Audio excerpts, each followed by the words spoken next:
Hey guys, Jengar here. Welcome to today's realistic review in which we are taking a look at the F9F2 sitting now at 8.0 battle rating. A battle rating change has been implemented. This plane always was 9.0 and now it's 8.0, which is much better for the plane, for it definitely wasn't a high performer at 9.0 battle rating. You still get up tiered a lot though against 9.0 jets, so there is that.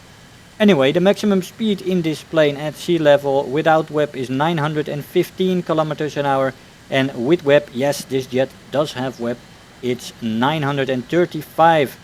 At 4500 meters, this plane can go up to 723 kilometers an hour without WEP and 736 with WEP. And finally, at 6500 meters, you can take her up to 634 kilometers an hour without WEP and 647 kilometers an hour with WEP. Now, as you notice, this is already not good speed for 8.0, let alone 9.0. This plane really isn't fast, and a lot of 7.0 jets can match speeds with this plane.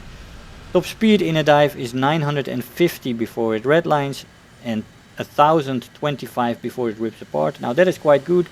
Is that the effective dive speed? You notice a little bit of control stiffening at 700, and at 850 the compression starts to be more severe, but it still remains possible to pull out of a dive quite easily, and it rolls pretty decently even at 850, although it does stiffen up there, but until that point you can definitely get guns on target. Stall speed in the plane is 145 kilometers an hour, which is alright. Firepower is excellent. The plane has 4 20mm AN-M3 cannons with 190 rounds per gun. I used default in this match, but you can also use air targets, which I also used in a few matches. Those are both fine depending on how many tracer rounds you want. A little more on the default rounds, a little less on the air targets. You can also use stealth if you want for the surprise factor. Ammo load is very good with the 190 rounds per gun. It's rapid firing. You do run through them quite quickly, but in the jet age, this is a very good ammo load, I would say. The acceleration in a straight line is average, and in a dive it's good. Energy retention in the horizontal is excellent, and in the vertical it's average to decent. But yeah, in the horizontal it's quite good, that's nice. The climb rate is decent. Turn time average to decent. With flaps decent, but without flaps average. The flaps do rip off at 630 kilometers an hour, which is alright, I would say. Of course, in a jet you would hope for a little more, but yeah, you have to be careful in this jet at the higher speeds. At some of the altitudes you don't have to worry, because the flaps at 6500 meters, you can't even reach that speed. Well, barely. This plane is best at medium to low altitudes, that's for sure. The roll rate, it's average overall, but on some speeds it is, when it's a little bit faster, it's decent. Overall maneuverability is average compared to the competition. You will still get a lot of up tiers in this plane, but at 8.0 there is a lot of planes that have a little bit better maneuverability than this one. That's why I would advise you to use this plane as a boom and zoomer and as a support plane. You do not want to be the focal point of planes in dogfights in this thing, because you will most likely be outmaneuvered against most of the planes you face. Let's say durability in the plane is decent. It can take a hit or two, and yeah, a fun plane to fly overall, I would say. But you have to be careful with it, especially in dogfights, and once you get slow, let's say, the maneuverability surely does not get better when you're slow in this plane. So you definitely have to choose your fight, let's say. And yeah, but when you do that, the 8.0 battle rating is absolutely fine. The only thing that is a problem right now is how much certain planes are flown, and the fact that 8.0 planes are often pulled up into 9.0 matches. That happens more often than you get a down tier, let's say, to 7.0 0. So there is that. You will still face a lot of 9.0 matches, but the matches that I flew had a majority of 8.0 matches, planes in them, which is then alright. You just have to be careful with the 9.0 planes, as you will get outperformed by them for sure. But like I said, this is not a high performing plane, and it's definitely was necessary that it got 8.0.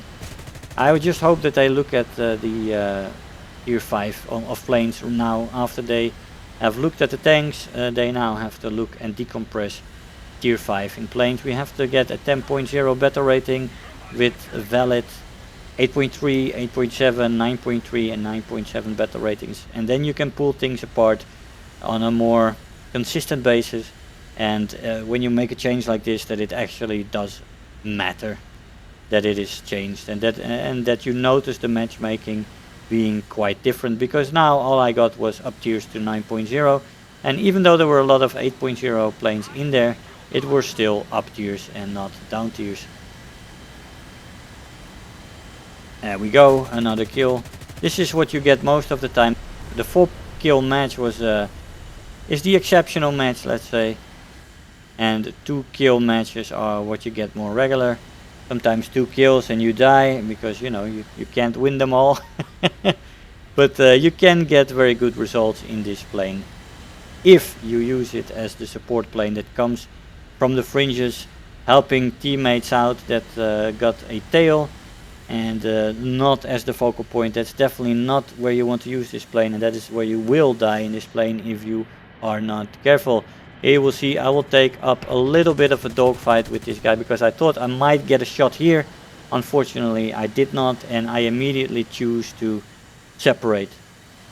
Get in one turn, maybe 2, and then you gotta get out, because if you lose too much speed, yeah, you're gonna have a problem in this plane. Now we can extend, and we're safe, and we can choose when to turn around again to pick up the encounter.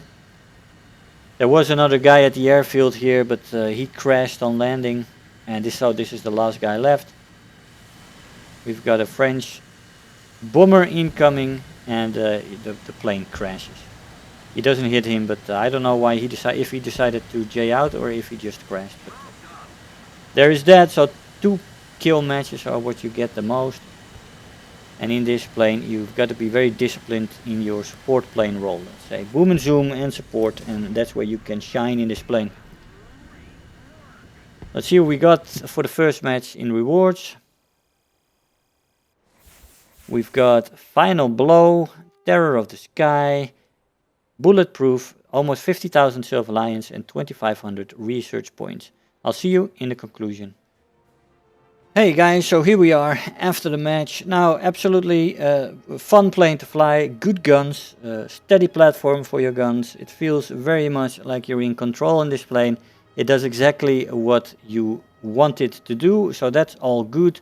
It is not an excellent performing plane or anything. I mean, the energy retention in the horizontal is good. You have some decent to good dive performance. You have excellent guns. But that's about it, let's say. The climb rate isn't spectacular. Turn time and roll rate aren't spectacular. Overall maneuverability is no more than average. No overheating in the plane though, that's a good thing. But the plane also isn't really fast. Even at 8.0 there's planes that are much faster than this plane. So it doesn't excel, let's say. It's a little bit heavier than most planes. It's a Navy plane. It's built for carrier landings, of course, so there is that. But still, as a boom and zoomer, in a support plane role, you can wreak havoc in this thing and have a lot of success. But you got to be disciplined in that, and you got to be careful when you start making those turns, because you lose your speed, and this plane doesn't perform that excellently. You'll be out accelerated by other planes, and you can't get away anymore. So you got to keep your speed up. You got to be disciplined, and don't get caught in dogfights in this plane and such. You can make 1 or 2 turns if you think you can get guns on target. But after that, you got to make sure you separate again and reset. Guys, I hope you enjoyed the video. I want to thank you all for watching, and I'll see you guys next time. Bye-bye. If you're new here, make sure to hit the subscribe button, become part of this community. If you are already a subscriber, don't forget to like the video, do leave me a comment, And if you really feel like helping out today, make sure to share the video with your friends and let them know about the channel.